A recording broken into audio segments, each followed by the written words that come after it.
আসসালামু আলাইকুম। এই মুহূর্তে আমাদের বাংলাদেশে যে কয়টি রাজনৈতিক দল আছে তার মধ্যে যারা সর্বদা আলোচনা থাকতে পছন্দ করে, নিজেরা বিতর্ক সৃষ্টি করে হলেও আলোচনা থাকার চেষ্টা করে, সেটি হলো আমাদের বাংলাদেশের বিপ্লবীদের রাজনৈতিক দল এনসিপি। এনসিপি গঠনের দিন থেকে আজ অবধি পর্যন্ত নানানভাবে বিতর্কিত। এই দলটিকে যারা সামনের সারি থেকে নেতৃত্ব দিচ্ছেন তারা ব্যক্তিগতভাবে ব্যাপক বিতর্কিত। সকল বিতর্ক ছাপিয়ে এই দলের একজন নেত্রীকে যৌন হয়রানি করা হয়েছে এমন বিষয় আমরা এই মুহূর্তে দেখছি। বেশ কয়েকদিন যাবৎ এটি একেবারে টপ অব দ্য কান্ট্রি। এখানে জাতীয় নাগরিক পার্টির এনসিপির যুগ্ম আহ্বায়ক সারোয়ার তুষার তার নিজ দলের একজন নেত্রী নীলা ইসরাফিলকে যৌন হয়রানি করেছে। এখানে অনেকে নীলা ইসরাফিলকে ধন্যবাদ দিচ্ছে, কারণ হলো নীলা ইসরাফিল যে কাজটি করেছে, আমাদের বাংলাদেশে নারীরা যদি যৌন হয়রানির শিকার হয় তারা সামাজিকভাবে হেয় প্রতিপন্ন হওয়ার ভয়ে কখনো প্রকাশ করে না।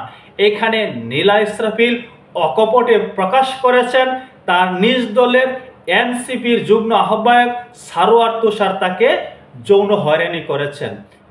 নীলা ইসরাফিল এই মুহূর্তে সামাজিকভাবে হেয় প্রতিপন্ন হচ্ছেন, সাইবার বুলিংয়ের শিকার হচ্ছেন। আজকে এই নিয়ে তিনি একটি আবেগময় ফেসবুক পোস্ট করেছেন। পোস্ট থেকে বোঝা যাচ্ছে তিনি হয়তো চুপ হয়ে যাবেন। বৃহস্পতিবার রাত্রে নীলা ইসরাফিল একটি ফেসবুক পোস্ট করেন। রাত 2টা বাজে তিনি ফেসবুক পোস্টটি করেছিলেন। সেখানে লেখেন, আমি ইচ্ছাকৃতভাবে কমেন্টস বক্স খোলা রেখেছি কারণ আমি কারো বাক স্বাধীনতাকে খর্ব করতে চাইনি, কিন্তু এর মানে এই নয় যে আপনাদের স্বাধীনতা আমাকে অপমান করার বা সীমা লঙ্ঘনের সুযোগ দেয়। আমি চাইলে আপনাদের ব্লক করতে পারতাম, রিপোর্ট করতে পারতাম এবং আইনি পদক্ষেপেও যেতে পারতাম, কিন্তু আমি সেই পথ গ্রহণ করিনি। তবু অনেকে এই সুযোগ নিয়ে আমাকে ছোট করার চেষ্টা করছেন। এখানে নীলা ইসরাফিলের ফেসবুক পোস্ট থেকে এটি প্রমাণিত হয় যে এই মুহূর্তে তিনি সাইবার বুলিংয়ের শিকার হচ্ছেন। তার ফেসবুক পোস্টে কমেন্টে অনেকে বাজে ধরনের মন্তব্য করছেন। আমাদের সমাজের বাজে মানুষগুলাই এই কাজগুলো হয়তো করে থাকেন। এখানে নীলা ইসরাফিল আক্ষেপ প্রকাশ করছেন। তিনি লিখেন, আমাদের দেশের ইতিহাসে অনেক সাহসী নারী এসেছেন যারা নারীর মুক্তি নিয়ে কথা বলেছেন।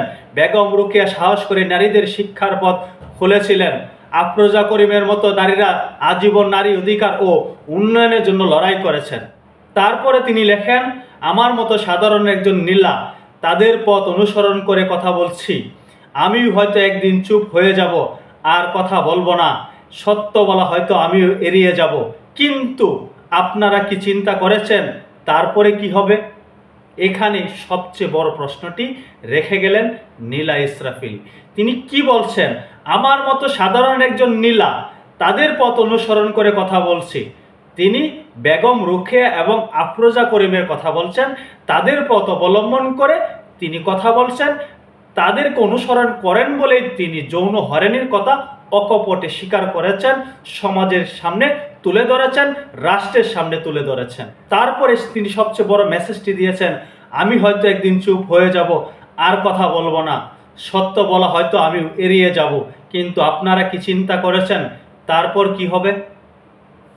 এভাবে নারীরা যদি সত্য বলা ভুলে যায়, সাইবার বুলিংয়ের কারণে সামাজিকভাবে হেয় প্রতিপন্ন করা হয় তাদেরকে, নারীরা যদি অকপটে বলতে না পারে তারা কোন ধরনের সমস্যায় পড়েছে, তারা যৌন হয়রানির শিকার হচ্ছে, তাহলে সমাজটা কোথায় গিয়ে দাঁড়াবে? আগামীর প্রজন্ম কি শিক্ষা পাবে? এমন প্রশ্নটি হয়তো নীলা ইসরাফিল রেখে গিয়েছেন। নীলা ইসরাফিল এনসিপির অন্যতম সদস্য। তার দলের নেতার পক্ষ থেকে তিনি যৌন হয়রানির শিকার হয়েছেন।